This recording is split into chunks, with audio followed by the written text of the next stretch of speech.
प्यारे भाइयों और बहनों, धार्मिक कथाएं चैनल में आपका हार्दिक स्वागत है। आज मैं आपको अपनी वीडियो में शनिवार की कथा सुनाने जा रही हूँ।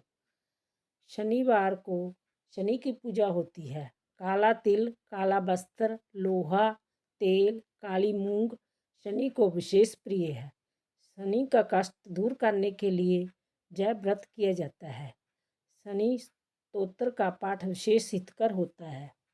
प्यारे दोस्तों, यदि मेरा चैनल धार्मिक कथाएं लाइक और सब्सक्राइब नहीं किया तो लाइक और सब्सक्राइब कीजिए ताकि आने वाली सभी वीडियो की जानकारी सबसे पहले प्राप्त हो। वीडियो को पूरी सुने।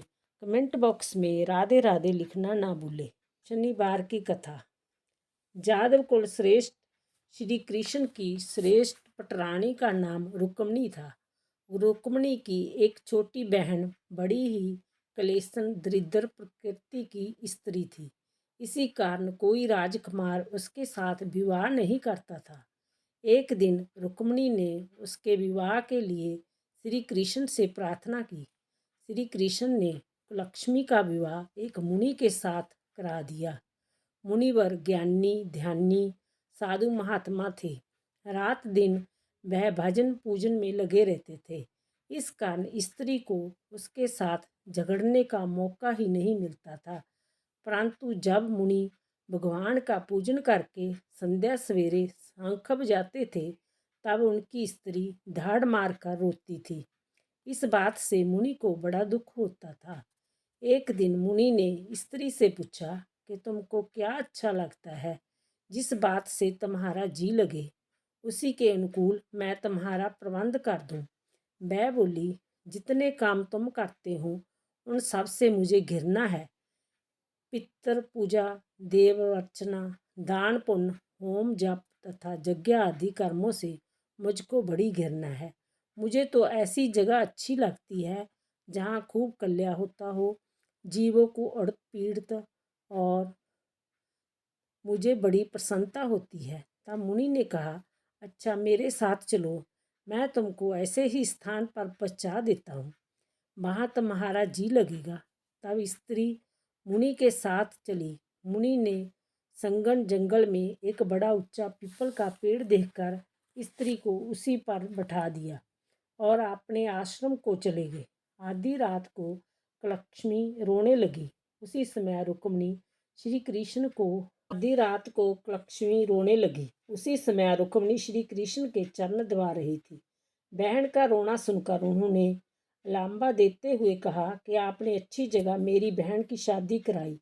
वह बनवासी मुनि उसे ना जाने कहाँ जंगल में छोड़ आया है। सुनिए, वह इस समय कैसा विलाप कर रही है। तब भगवान ने कहा, तुम्हारी बहन पूरी कंकाली है, वह मुनि के भजन पूजन में बांधा देती होगी, इसी कारण मुनि ने उसे निकाल दिया होगा। संसार में भले के साथी सब होते हैं, बुरे का साथी कोई नहीं होता। तब रुक्मिणी ने फिर प्रार्थना की कि अब उसका निर्वाह कैसे हो, इसका कुछ उपाय कीजिए। रुक्मिणी की बात सुनकर श्री कृष्ण उसी समय उस स्थान पर गए जहाँ लक्ष्मी पीपल के पेड़ पर बैठी रो रही थी। उन्होंने उनसे पूछा कि इस समय जहाँ बैठी क्यों रो रही हैं। वह बोली, मुनि मुझको बैठाकर चले गए हैं, जहाँ अकेली बैठे बैठे जी घबराता है, इसी कारण रोती हूँ। श्री कृष्ण ने कहा कि तुम मुनि को हैरान परेशान करती होगी, उसके भजन पूजन में बांधा देती होगी, इसी कारण उन्होंने तुमको त्याग दिया है। वह अब मुनि को तो दबा नहीं सकता। अगर तुम इस बात का राजी हो जाए कि अब कभी अपने पति के प्रतिकूल आचरण ना करूँगी तो कुछ उपाय हो सकता है। यह सुनकर वह बोली कि मैं आपकी आज्ञा मानने को तैयार हूँ, पर क्या करूँ, आप अपने स्वभाव से लाचार हूँ।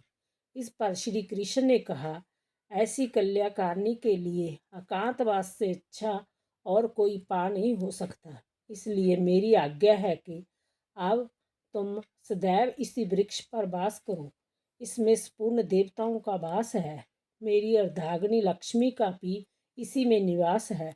शनिवार के दिन जो कोई सूर्य निकलने के पूर्व पीपल के वृक्ष की पूजा करेगा वह तो लक्ष्मी जी को पहुँचेगा, परंतु जो सूर्य निकलने के बाद पीपल की पूजा करेगा वह पूजन तुमको अर्पित होगा और जिसको पूजा तुमको मिलेगी उन्हीं के घर में तुम्हारा वास भी होगा।